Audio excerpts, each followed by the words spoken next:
The 10 Plagues of Egypt, a story of power and deliverance. Long ago in ancient Egypt, the Hebrew people lived in bondage under Pharaoh's rule. For generations they labored as slaves, building great cities and monuments. Their cries for freedom rose up, and in time, those cries were heard.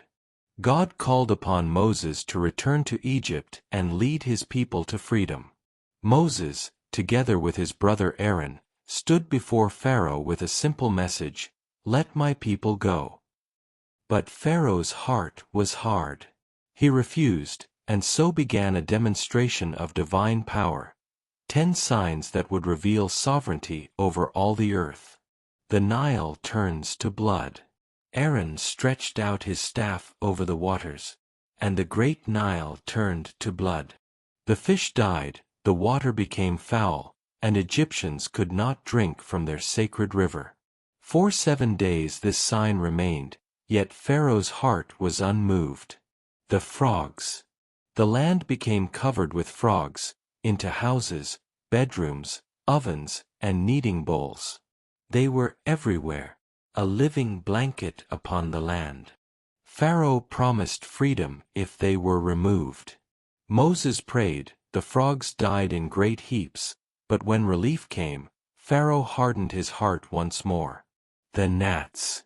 Aaron struck the dust of the earth, and it became gnats throughout Egypt, on people and animals alike.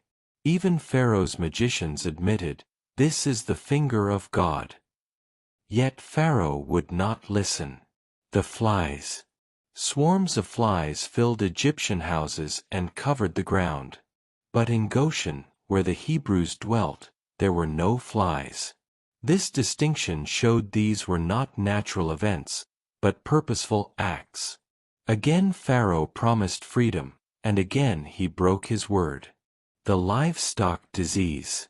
Severe pestilence struck Egyptian livestock, horses, donkeys, camels, cattle, sheep, and goats fell dead.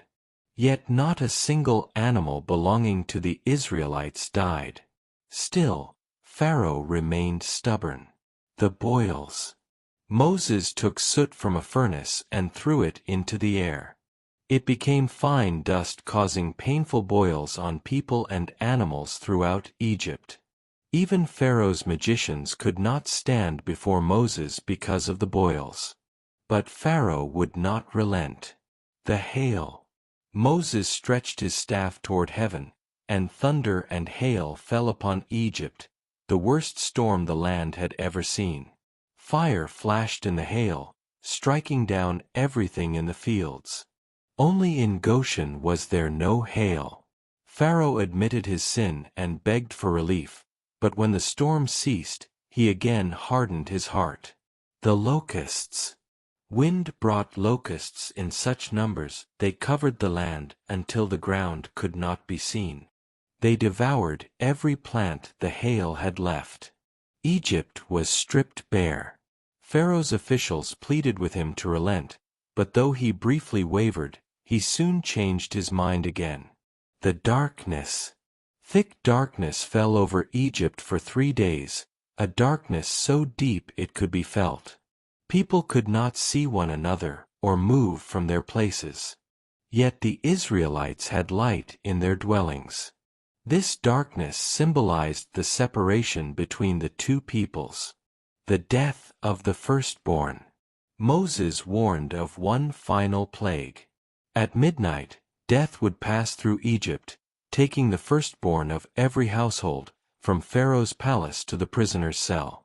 But the Israelites marked their doorposts with lamb's blood, and death would pass over their homes. At midnight, a great cry arose in Egypt, for there was not a house without death. But Israel's children were spared.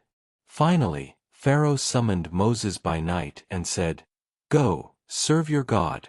Take your flocks and herds and be gone." After 4 centuries, the people of Israel left Egypt, walking from slavery into freedom, from bondage into promise.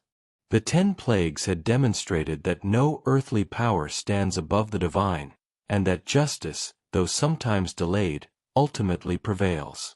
The story reminds us that deliverance comes to those who wait, and that even the mightiest rulers must bow before truth and righteousness.